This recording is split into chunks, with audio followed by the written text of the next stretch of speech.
Hey there, lawbreakers and rule followers alike. Ever felt like the rules where you live are a bit strange? Well, get ready to have your mind blown because today we're diving headfirst into the wacky world of bizarre laws from around the globe. From chewing gum crackdowns to Winnie the Pooh fashion faux pas, these rules will leave you wondering if lawmakers were drawing inspiration from a bowl of alphabet soup. This is countries with the most bizarre laws. Weird and funny laws around the world. Our first stop takes us to the sparkling, futuristic city-state of Singapore. It's clean, it's efficient, and it has a bit of a sticky situation with chewing gum.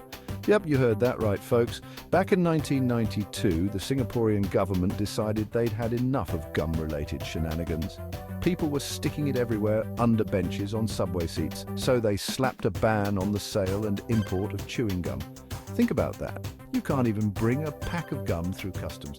Imagine the look on the customs officer's face. So this chewing gum is considered a dangerous and illegal substance in Singapore. You'd probably get a lecture about the importance of cleanliness.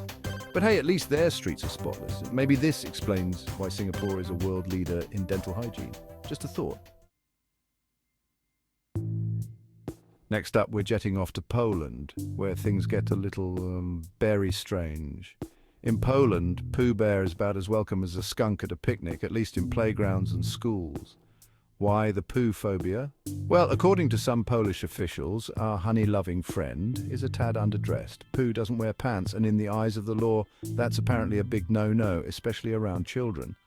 So if you're planning a trip to Poland with your little ones, leave the poo paraphernalia at home. Next time you see a picture of Pooh Bear, just picture him in a tiny pair of lederhosen. Problem solved. Okay, lovebirds, pack your bags. We're heading to Venice, Italy. The city of canals, gondolas, romance, and some seriously hangry pigeons. In Venice, these feathered fiends are considered public enemy number one. They were covering St. Mark's Square in a layer of, well, you know what, and pecking at tourists' gelato.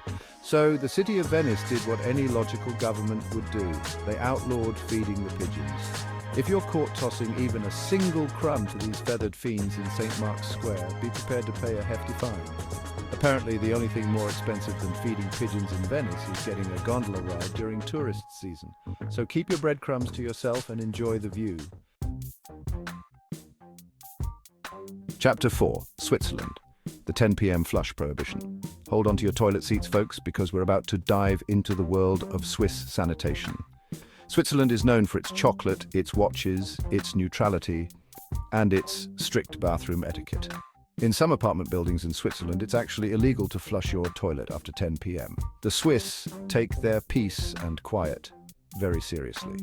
Apparently, the sound of a flushing toilet in the dead of night is considered an act of acoustic aggression. It's like, hey neighbor, I know it's 3 a.m., but I just had to flush this evidence down the toilet. Sweet dreams. Not cool, man. Not cool. So if nature calls after 10 p.m., you better hope you're in a hotel with soundproof walls, or you could just hold it. It builds character. Chapter 5, Germany. Running on empty. More like running from the law. Buckle up, speed racers. We're heading to Germany, home of the Autobahn, the highway system where speed limits are more like suggestions than rules. It's a car enthusiast's dream. Miles of open road, the wind in your hair, the sweet sound of your engine roaring away, until you sputter to a stop, completely out of gas. In Germany, running out of fuel on the Autobahn is considered a major faux pas, and you could be slapped with a hefty fine.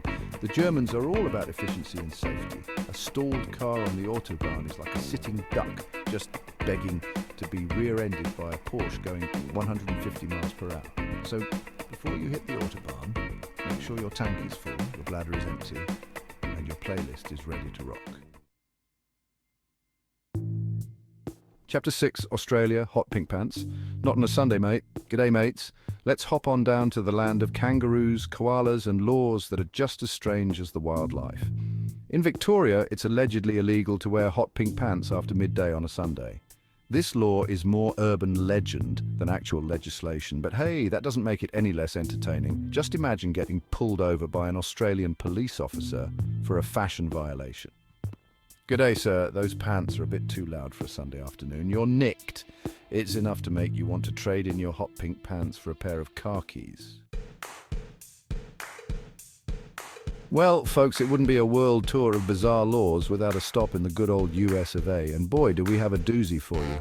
We're heading to Rehoboth Beach, Delaware, where changing into your swimsuit in a public restroom is strictly verboten. If you're caught stripping down to your skivvies in a public restroom, you could be slapped with a fine or even a night in the slammer. So, if you're planning a beach day in Rehoboth Beach, make sure you're wearing your swimsuit under your clothes or find a more discreet changing location. Maybe a phone booth, although those are getting harder and harder to find these days. Hold on to your chopsticks, folks, because we're about to enter the world of Japanese waistline regulations. Back in 2008, the Japanese government decided to tackle the growing problem of obesity head-on by implementing a law that targets waistlines. For men, it's 33.5 inches. For women, it's 35.4 inches. Companies and local governments are required to measure their employees' waistlines and provide guidance and support to those who exceed the limits. It's a law with good intentions, but still, imagine having your boss tell you to lay off the ramen noodles. Talk about awkward. Attention all wedding crashers, wedding guests. We're jetting off to South Korea, where the wedding traditions are rich, the food is delicious, and the gift-giving etiquette is a minefield of potential faux pas. In South Korea, giving cash as a wedding gift is not just customary, it's practically mandatory. But there's a catch. The amount you give is directly tied to your relationship with the happy couple. Give too little and you'll be branded a cheapskate. Give too much and you'll embarrass everyone involved. So if you're planning on attending a wedding in South Korea, do your research and come prepared with the appropriate amount of cash. You don't want to be that person who accidentally offends the bride's great aunt by giving her a gift certificate to Starbucks. Our final destination takes us to the land of smiles, Thailand, where the beaches are beautiful, the food is spicy, and the respect for the monarchy is paramount. In Thailand, it's not just bad luck to step on money, it's actually illegal. Defacing or disrespecting the image of the king is a serious offense, and that includes stepping on Thai currency, which features the king's portrait. So, watch where you step, folks. You don't want to accidentally commit a crime because you were too busy admiring the intricate architecture of a Buddhist temple. And hey, if you do happen to drop a baht or two, just pick it up quickly and apologize profusely. Well, there you have it, folks. A whirlwind tour of some of the most bizarre and hilarious laws from around the globe. Next time you travel, remember to check the local laws. You never know what might land you in hot water. What's the strangest law you've ever heard of? Let us know in the comments below, and don't forget to like and subscribe for more wild facts from around the world. Until next time, stay curious, stay informed, and most importantly, stay out of jail.